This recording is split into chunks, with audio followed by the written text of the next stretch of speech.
Halo, selamat sore pemirsa dan selamat berakhir pekan. Akhir pekan Anda kali ini ditemani oleh Celia Alexandra dan juga Rehana Mizia di Apa Kabar Indonesia akhir pekan hari ini dengan sejumlah informasi menarik untuk Anda. Ada apa aja nih, Rey?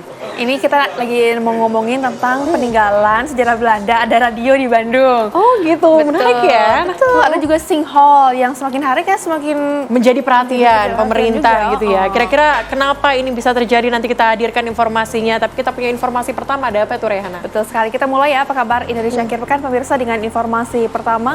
Mobil dinas milik Pemkab Mamuju menabrak warung makan di Jalan Yosudarso, Sulawesi Barat. Akibatnya pemirsa ada 2 orang pengunjung yang mengalami luka serius. Menabrak pelakunya.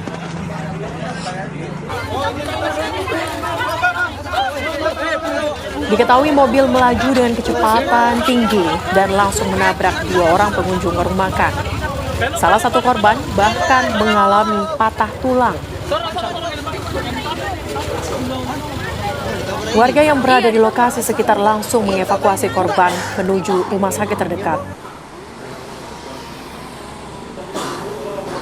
Pengemudi mobil yang merupakan anak di bawah umur dan diduga anak dari pejabat bidang aset Pemkab Mamuju diamankan polisi.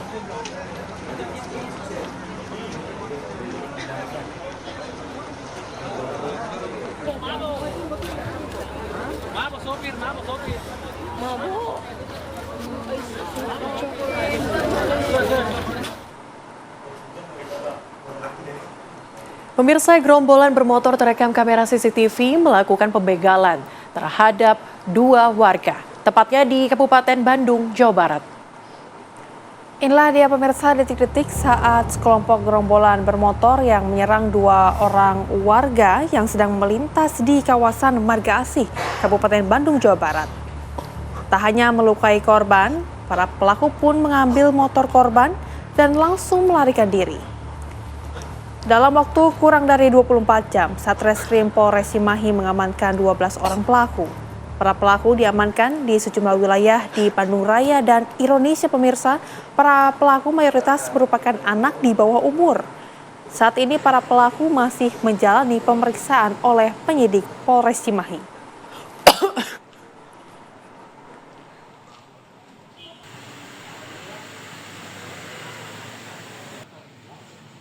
Alhamdulillah kurun waktu 1x24 jam berangsur-angsur untuk pelaku sudah berapa orang yang dapat diamankan. Kurang lebih sudah ada 12 tersangka yang saat ini sedang dilakukan proses pemeriksaan. Yang mana pelaku diamankan dari beberapa lokasi, baik dari wilayah Bandung Barat, dari wilayah Cimahi, dan paling banyak dari wilayah Kota Bandung. Dan ironisnya memang pelaku ini dimayoritaskan atau didominasi dengan anak di bawah umur. Pemirsa, pencurian sepeda motor yang berlokasi di Kabupaten ataupun Kota Bekasi, Jawa Barat ini terekam jelas oleh kamera pengawas. Pelaku juga membawa kabur motor NMAX milik korban dan menukarnya dengan motor Supra yang dipakai oleh pelaku.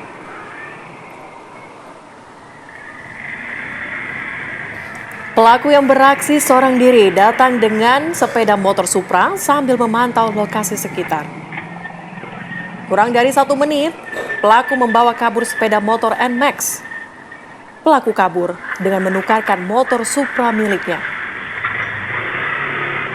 Menurut keterangan korban, pencurian tersebut terjadi pada Rabu siang lalu. Pelaku memanfaatkan kondisi lingkungan yang sepi, dan saat ini pemirsa, motor pelaku diamankan pihak setempat. Pasca kejadian, korban telah melaporkan kasus pencurian ke polisi. Kasusnya kini ditangani Polsek Bekasi Barat dan Mapolres Metro Bekasi Kota.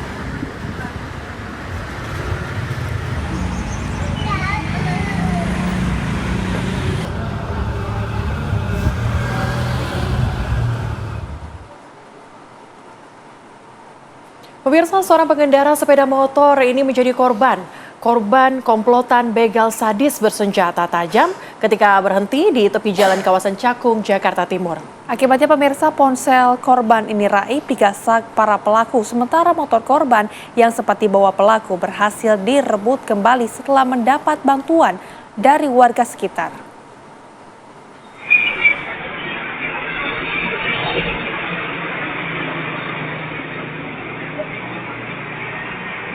Dramatis, Aksi heroik warga yang berhasil menggagalkan aksi begal bersenjata tajam di Jalan Cakung Cilincing, Cakung, Jakarta Timur terekam kamera pengawas.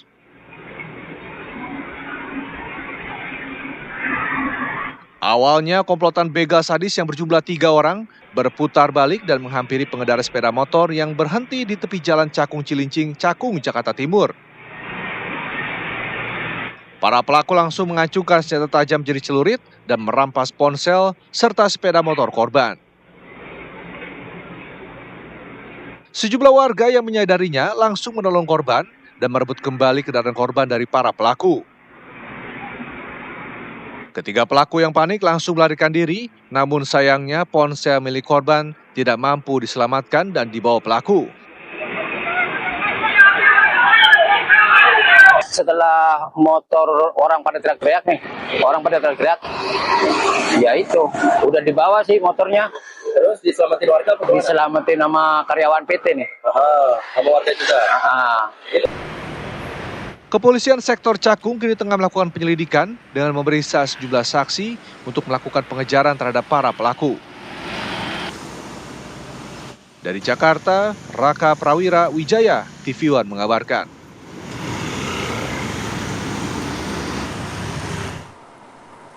Bupati Ngada Raimundus Bena pemirsa mendatangi rumah duka siswa di kelas 4 yang mengakhiri hidup karena tidak bisa membeli buku. Mirisnya pemirsa, Bupati mengakui jika baru mengurus bantuan dana program Indonesia Pintar bagi korban. Itu pun dilakukan juga bersamaan dengan legalitas kependudukan ibu korban.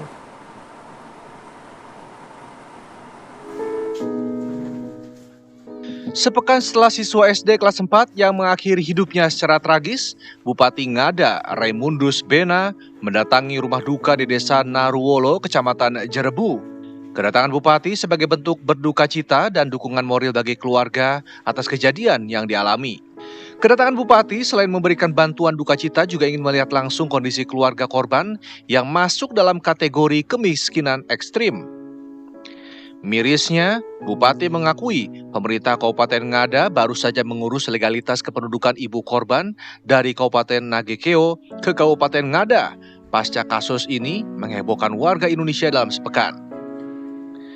Selain itu, pasca kematian korban, Pemkab Ngada pun telah melakukan pencairan dana bantuan program Indonesia Pintar sebesar 600.000 yang menjadi hak korban. Terakhir saya dapat informasi itu sempat diproses ya. Pencairannya itu karena kemarin terhambat, terkendala ya, dan KTP Mama kan masih di Nagekeo amalnya itu ya. Apakah ini adik ini sudah meninggal, apakah masih bisa dicairkan atau tidak haknya, dan nanti kita konsultasikan lebih lanjut. Sementara itu, keluarga korban mengakui sejak duduk di bangku SD hingga meninggal dunia, korban tidak pernah menerima bantuan apapun, termasuk dana bantuan program Indonesia Pintar. Pernah dapat bantuan dari pemerintah tidak? Pernah dapat, hanya untuk sekolah itu mungkin hanya 1-2 kali. Sampai sekarang tidak dapat. Sampai sekarang tidak lagi. Bantuan apa yang didapat kali lagi? PKH. Tapi saat ini tidak dapat. Tidak dapat. Pihak keluarga berharap peristiwa yang dialami oleh anak mereka menjadi pelajaran berharga bagi pemerintah untuk lebih bijak dalam memberikan pelayanan kepada masyarakat. Dari Ngada, Nusa Tenggara Timur, Taufik Koban, TV One mengabarkan.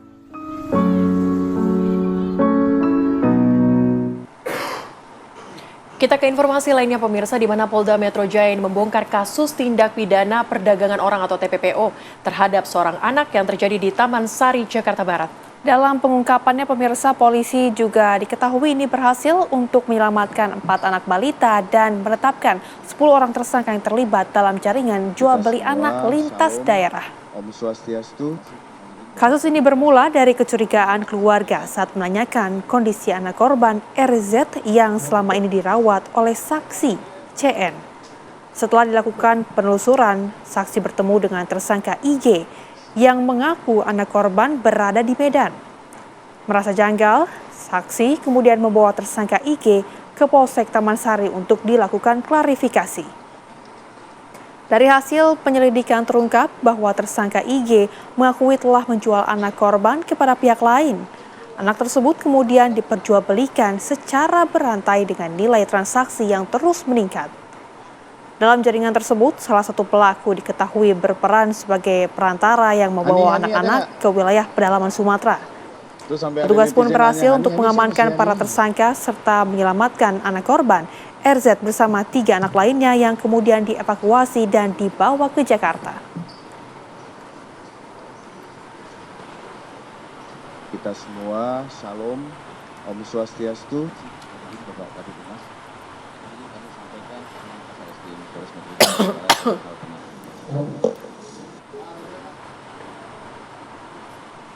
Sinkhole atau lubang reruntuhan pemirsa yang berada di Aceh Tengah Aceh kini sudah menjadi ngarai baru, tapi lubang reruntuhan ini masih terus meluas. Terlihat dari udara bagaimana lubang runtuhan ini terus meluas hari ini. Menurut perkiraan Badan Penanggulangan Bencana, luas lubang runtuhan ini sudah mencapai 3 km dengan kedalaman 100 meter. Selain menelan puluhan hektar lahan perkebunan dan jalan lintas kabupaten, lubang runtuhan ini juga menelan tiang-tiang sutet.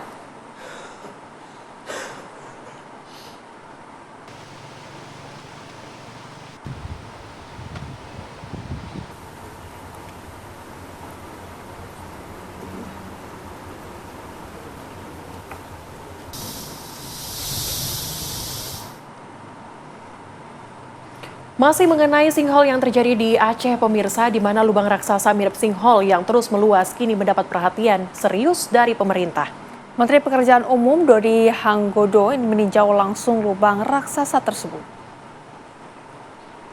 Dalam kunjungannya ke lokasi lubang raksasa yang mirip sinkhole, Menteri Pekerjaan Umum sempat merasakan getaran gempa yang terjadi di area lubang raksasa, sehingga pihaknya menduga ada aliran sungai di bawah lubang raksasa tersebut. Untuk menekan agar lubang raksasa yang mirip sinkhole tidak terus melebar, maka Kementerian Pekerjaan Umum bersama sejumlah ahli akan mencoba untuk memutuskan aliran air sungai ke kawasan lubang raksasa. Akibat terus melebarnya lubang raksasa tersebut, puluhan hektar kebun cabai petani kini hilang ditelan bumi. Selain itu, lubang raksasa juga mulai mengancam pemukiman warga setelah sebelumnya memutuskan akses jalan lintas kabupaten. Sebelum kegiatan kunjungan dimulai, kami mohon perhatian.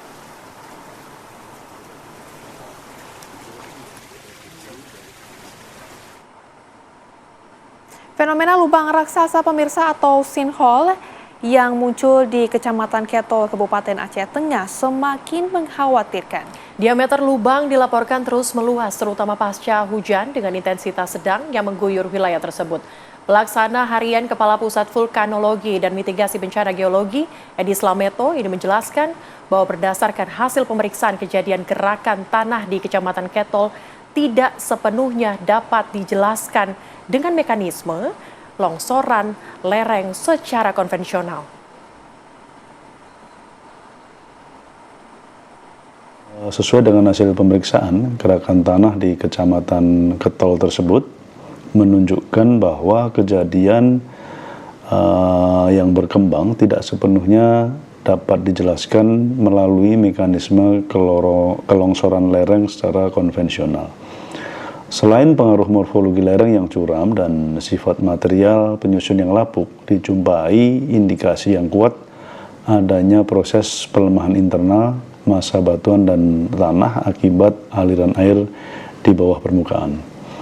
Proses tersebut umumnya diinterpretasikan sebagai erosi internal atau piping erosion, yaitu mekanisme pengikisan material halus di bawah permukaan oleh aliran air yang terfokus dan berkembang secara progresif. Pemirsa, banjir menggenangi sejumlah wilayah di Kabupaten Cirebon, Jawa Barat. Informasinya akan kami hadirkan untuk Anda. Usai jeda, tetaplah di Apa Kabar Indonesia akhir pekan.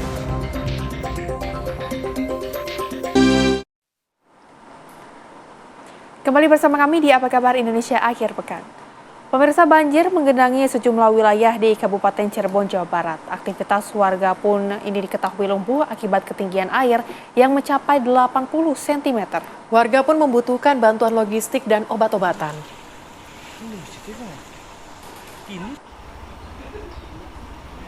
Sebagian besar warga telah meninggalkan rumah dan mengungsi ke tempat saudara yang dinilai lebih aman. Sementara warga lainnya memilih bertahan di rumah dan sesekali beristirahat di area masjid yang dijadikan posko pengungsian. Hampir 80% area perumahan masih terendam banjir. Warga mengaku banjir kali ini tergolong cukup parah. Ketinggian air sempat mencapai 1 meter dan genangan bertahan cukup lama. Kondisi terparah terjadi di Desa Kelayan, Gunung Jati. Warga pun tetap waspada mengingat potensi hujan di wilayah hulu masih cukup tinggi.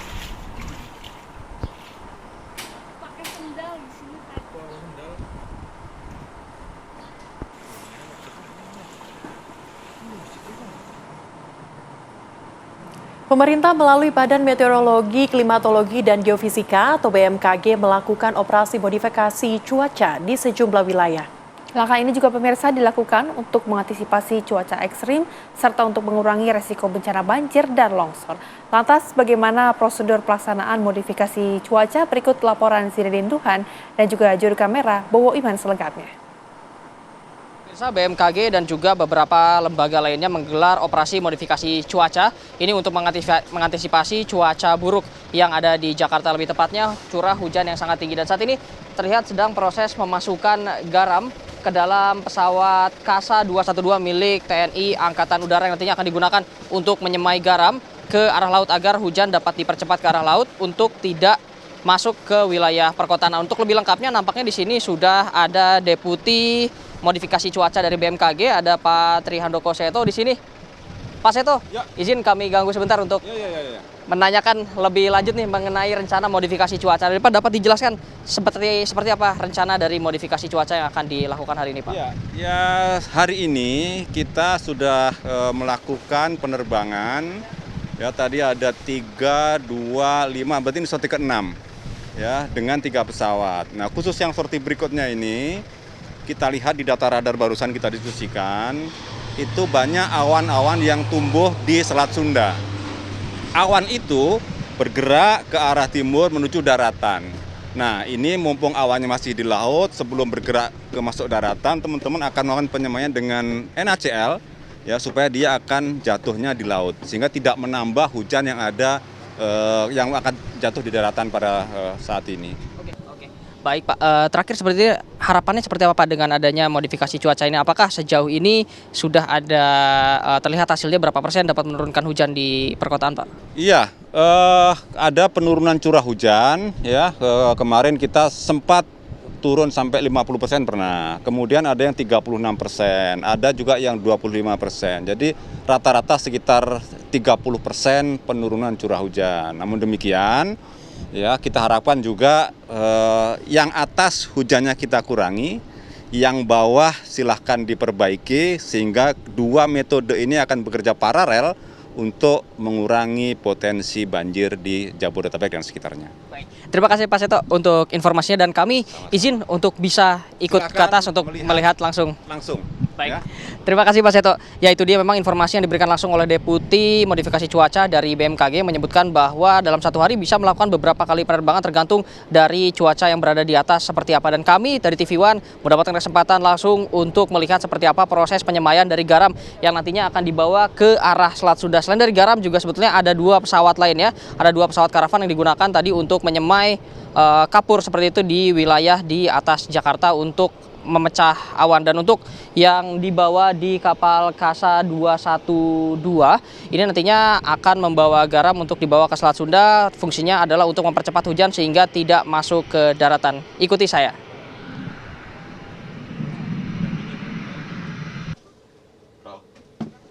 Ya, pemirsa, saat ini saya sudah masuk ke dalam pesawatnya KASA 212 milik TNI Angkatan Udara dan saya akan mengajak Anda untuk berbincang langsung bersama Kapten Pilot. Di sini ada Kapten Syarif. Kapten, saya izin bertanya dulu sedikit ya. Ya, Nah, jadi pesawat ini kan digunakan nampaknya khusus di bagian belakang juga sudah ada plastik. Nah, mungkin dapat dijelaskan lebih teknis mengenai pesawat ini seperti apa yang akan digunakan nanti? Jadi pesawat KASA NC212 dari Squadron 4 Lanut Abraham Saleh Malang ini kami bertindak sebagai pesawat di mana sebagai wahana untuk melaksanakan operasi modifikasi cuaca yang dilaksanakan oleh BMKG. Secara teknis mungkin kami pelaksanaan sesuai dengan yang dibriefingkan di bawah. Nanti kami di bawah sudah melaksanakan briefing sebelumnya, di mana dari bawah sudah dipantau melalui satelit untuk pertumbuhan awan ataupun pertumbuhan yang akan berpotensi menyebabkan hujan. Untuk saat ini nanti rencana sorti berikutnya kita menuju ke Selat Sunda. Sesuai yang direncanakan, harapannya nanti kita mengarah ke arah Selat Sunda melaksanakan modifikasi cuaca di wilayah tersebut. Harapannya nanti untuk awan-awan yang berpotensi hujan tidak akan masuk daerah wilayah DKI Jakarta. Baik, siap. Terima kasih dan sukses untuk misi selanjutnya, Kap. Terima kasih.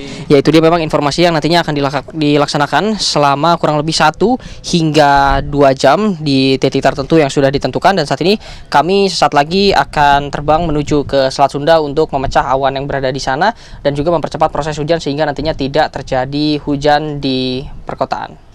Pemirsa, seperti inilah proses penyembaian garam yang dilakukan di atas Selat Sunda, yang mana terlihat ini satu persatu dituangkan ke bawah ini melalui satu corong yang nantinya akan langsung masuk untuk dilepaskan ke awan-awan tebal yang sudah berada di atas laut agar nantinya mempercepat proses hujan, untuk agar nantinya hujan tidak sampai ke daratan dan dapat turun di lautan. Ini guna untuk mencegah juga intensitas hujan yang terlalu tinggi yang nantinya dapat menyebabkan banjir maupun bencana hidrometeorologi lain yang berada di daratan, salah satunya adalah wilayah Jabodetabek. Nah, ini dapat dilihat memang prosesnya seperti ini. Setelah dituangkan, ini garam yang dimasukkan ke corong satu persatu akan didorong ke bawah. Untuk sementara di titik tempat kami mengabarkan, ini nampaknya hanya beberapa karung saja.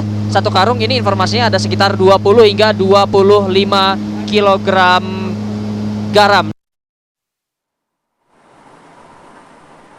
Pemirsa, sepasang suami istri mendaftar haji pakai koin pecahan Rp1.000. Informasi selengkapnya akan kami hadirkan usai jeda. Tetaplah bersama kami sesaat lagi. Anda kembali bersama kami di Apa Kabar Indonesia akhir pekan, pemirsa. Sepasang suami istri di Tuban, Jawa Timur datang ke bank dengan membawa belasan kaleng biskuit. Bukan untuk urusan biasa, tapi untuk mendaftar haji.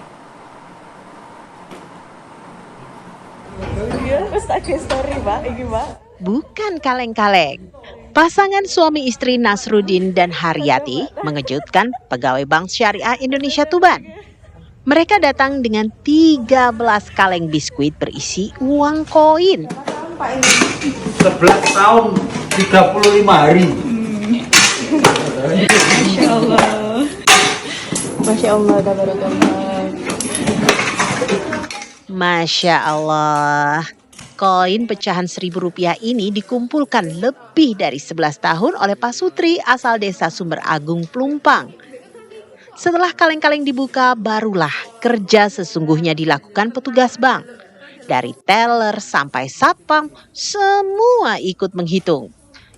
Tapi kalau ada nasabah lain, petugas teller langsung melayani nasabah itu. Sementara penghitungan diteruskan oleh pegawai lainnya, jadi pelayanan tak sampai terganggu. Niat Nasruddin dan istrinya membawa belasan kaleng koin itu untuk disetorkan sebagai biaya naik haji. Tadi memang teman-teman di depan itu ya, kita juga unpredictable juga hari ini itu kita. Ada mobil datang gitu kan, mobil tepak kali gitu ya. Itu tiba-tiba di situ ada beberapa black gitu ya, beberapa black. Kemudian setelah disamperin sama security, nah ternyata nasabahnya turun ingin mendaftar haji. Nah, terinformasi beliau dari Plumpang ya, akhirnya dengan sigap teman-teman security dan yang lainnya akhirnya ngebantuin aja Pak, ngebantuin untuk kemudian menerima uang-uang tersebut. Hitung punya hitung, total koin yang dikumpulkan Nasruddin dan istrinya mencapai 60 juta rupiah. 11 tahun mengumpulkan koin-koin tersebut bukannya tanpa godaan. Kala ekonomi keluarga sulit, tabungan koin nyaris dipakai. Tapi itu uangnya kok receh semua ya, nggak ada yang kertas, itu gimana? Alhamdulillah ya, berawal dari hobi dulu. Pertama ceritanya saya itu menemukan koin 1000 di jalan. Akhirnya saya punya anggapan bagaimana kalau ini dikumpulkan sehari-hari nanti bisa buat kebutuhan kayak gitu. Usai menghitung seluruh uang dari Nasruddin, Bank BSI langsung membantu Nasruddin dan istrinya untuk melengkapi persyaratan pendaftaran haji. Moga-moga bisa segera berangkat ke Tanah Suci ya. Amin. Dari Tuban, Jawa Timur, Suhartono, TV One mengabarkan.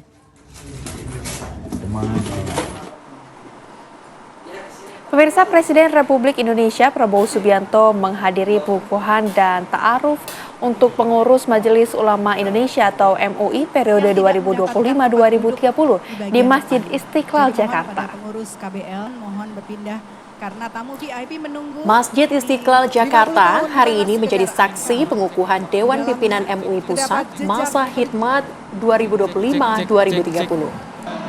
Kegiatan ini turut dihadiri Presiden Prabowo Subianto dan sejumlah pejabat negara hingga tokoh-tokoh nasional serta puluhan ribu jemaah. Kiai Haji Anwar Iskandar resmi dikukuhkan sebagai Ketua Umum MUI. Selain prosesi pengukuhan, kegiatan ini juga dirangkaikan dengan agenda nasional bertajuk Bersatu dalam Munajat untuk keselamatan bangsa berupa doa bersama. Kehadiran para tokoh bangsa ini merupakan bentuk dukungan terhadap peran ulama dalam menjaga moralitas dan keselamatan negara. Momen pengukuhan MUI menjadi momentum berkumpulnya para ulama dan umaro atau pemerintah.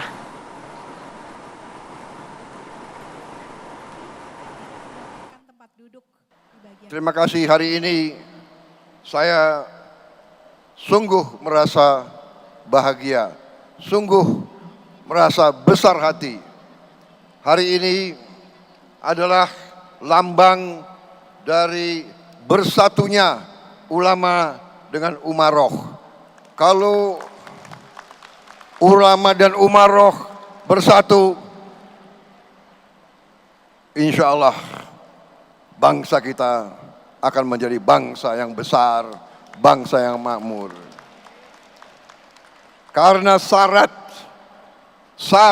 bangsa itu berhasil sepanjang sejarah peradaban manusia, syarat bangsa yang berhasil, bangsa yang makmur adalah perdamaian.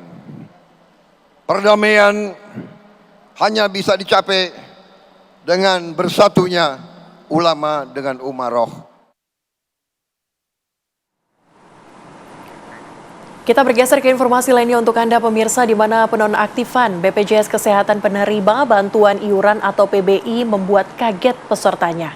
Mereka rata-rata adalah pasien yang sedang menjalani pengobatan khusus. Warga pun pemirsa yang khusus ini penerima PBI pun buru-buru ke kantor dinas sosial untuk mengurus validasi pengaktifan kembali.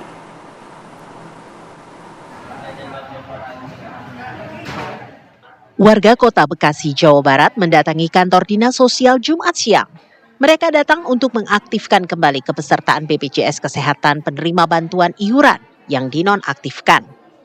Warga mengaku kaget saat tahu BPJS Kesehatan PBI mereka mendadak nonaktif saat sedang ke rumah sakit untuk berobat.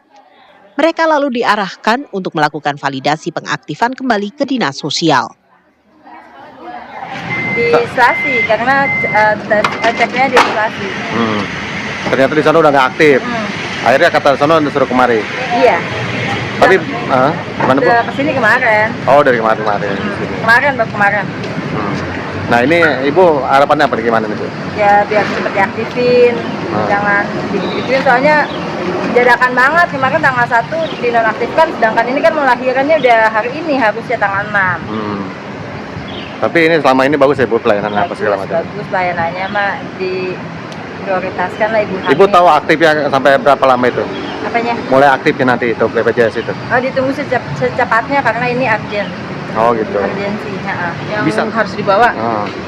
Fotokopi KTP, fotokopi BPJS, surat rujukan sama kakak, sama SKTM. Cuman saya nggak bawa SKTM-nya, tapi nggak apa-apa katanya. Oh, rujukan dari mana? Rujukan dari Paskes. Oh, dari puskesmas? Iya, bukan, saya klinik. Oh, dari klinik, Iya. rujukan dari sana. Nah, ini kalau tadi terus Ibu sempat pusing juga, masih kelihatannya di dalam gimana itu? Enggak sih, ya karena fotokopinya aja. Oh, seperti fotokopi semua banyak berkasnya Bu ya. Nah, terus gimana sekarang Bu? Ini baru mau lanjut dulu nih. Mau lanjut lagi? Iya. Mudah-mudahan bisa ya Bu? Ya mudah-mudahan bisa lah, biar nggak dipersulit. Iya. Emang siapa itu buat berobat saya Bu? Buat saya sendiri. Buat Ibu sendiri. Nah, kemarin kan saya mau kontrol, ternyata BPJS-nya non-aktif.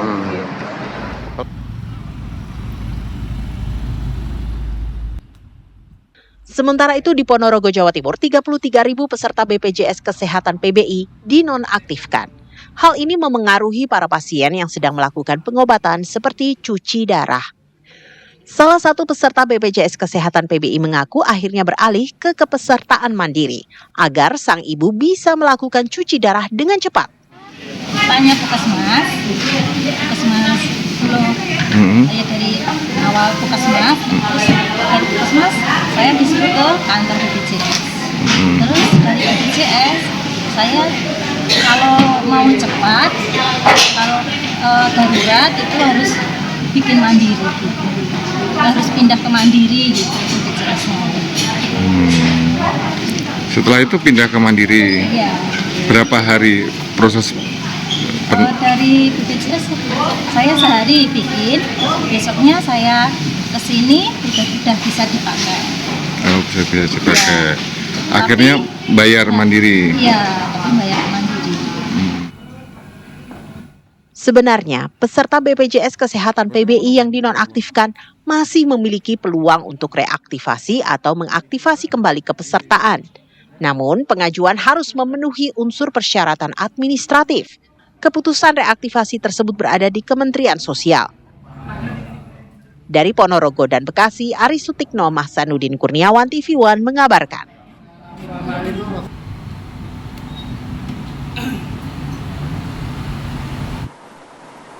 Direktur BPJS Kesehatan Ali Gufron Mukti menyatakan pemirsa jika pihaknya tidak berhak untuk mengaktifkan atau menonaktifkan pasien BPJS penerima bantuan iuran.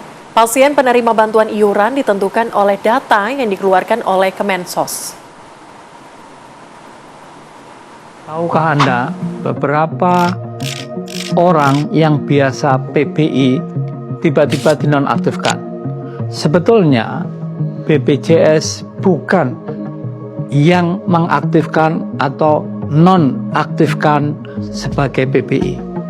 PBI ditentukan oleh Kementerian Sosial, dalam hal ini surat keputusan Menteri Sosial nomor 3 /HUK/2026 yang berlaku Februari 2026. Mereka yang tidak memenuhi syarat tentu tidak diaktifkan sebagai PBI. Maka tolonglah cek kepesertaan Anda dengan mudah pakai mobile JKN. Jika Anda merasa berhak, sekali lagi, ini Kementerian Sosial, Anda juga bisa diaktifkan kembali dengan 3 syarat. Syarat pertama, Anda memang masuk PBI untuk periode bulan sebelumnya. Yang kedua, tentu Anda masuk orang yang miskin atau rentan miskin atau rentan yang lain. Yang ketiga, Anda memang membutuhkan emergensi pelayanan kesehatan. Nah, untuk itu segera laporlah ke Dinas Sosial dan tentu koordinasi dengan menginformasikan ke BPJS Kesehatan. Pemirsa, kami harus jeda terlebih dahulu. Usai jeda kami akan hadirkan berita olahraga untuk Anda. Timnas Futsal Indonesia melawan Iran malam nanti. Usai jeda tetaplah bersama kami di Apa Kabar Indonesia Akhir Pekan. Baik, Hafsah Safira, terima kasih atas laporan Anda. Selamat kembali bertugas. Dan pemirsa, kita hadirkan informasi lainnya untuk Anda, di mana ujung selatan Papua, pembangunan kawasan sentra produksi pangan atau KSPP Wanam terus dikebut. Proyek strategis nasional ini diproyeksikan untuk menjadi cadangan pangan nasional melalui program cetak sawah baru skala besar. Namun pemirsa, di tengah tantangan rawan dan juga cuaca ekstrim, infrastruktur jalan menjadi kunci utama.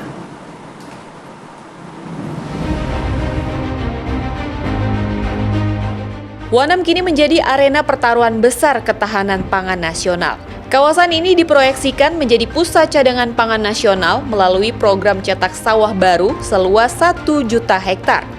Proyek strategis nasional ini tidak hanya membuka lahan pertanian, namun membangun ekosistem baru dari irigasi, industri biodiesel, hingga penguatan pertahanan negara.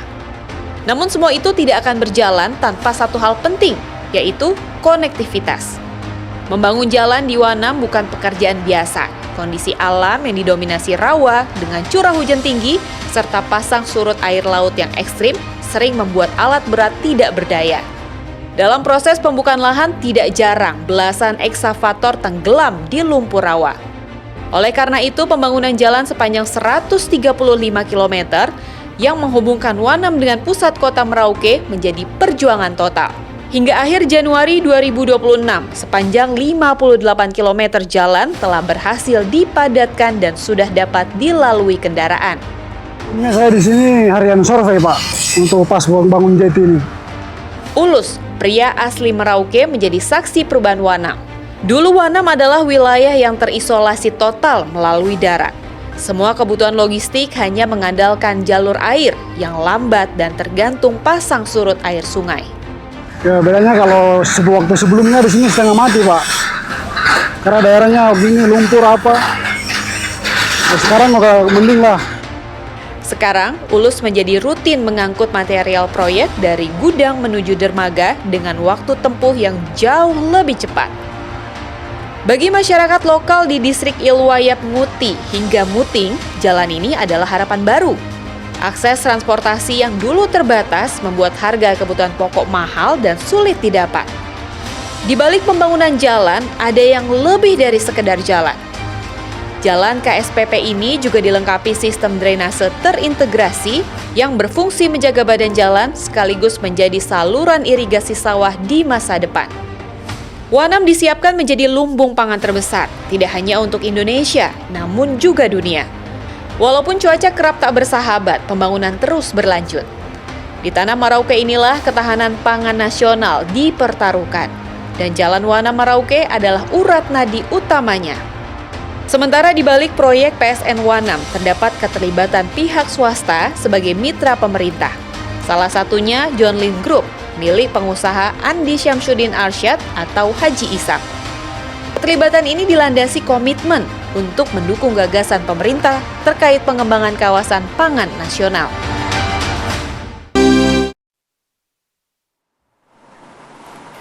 Anda kembali bersama kami di Apa Kabar Indonesia akhir pekan, pemirsa. Panglima TNI Jenderal TNI Agus Subianto meninjau langsung lokasi bencana tanah longsor di Desa Pasir Langu, Kecamatan Cisarua, Kabupaten Bandung Barat, Jawa Barat. Hal ini guna memastikan pelaksanaan penanganan darurat serta operasi pencarian dan evakuasi korban berjalan secara optimal. Panglima TNI menyampaikan apresiasi serta memberikan dukungan moral kepada seluruh tim gabungan SAR yang hingga saat ini terus bekerja di lapangan dalam kondisi medan dan cuaca yang tidak menentu.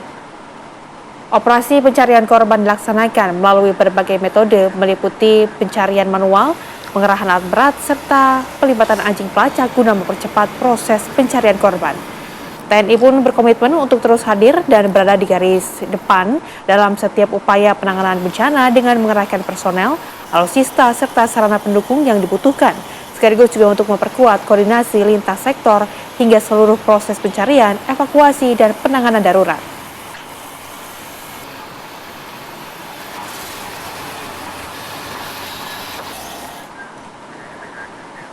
Ya pemirsa, informasi tadi sekaligus menutup jumpa kita di Apa Kabar Indonesia akhir pekan. Kali ini saya Celia Alexandra. Dan juga saya Rehana Mezia, pamit undur diri. Terima kasih dan sampai jumpa. Sampai jumpa.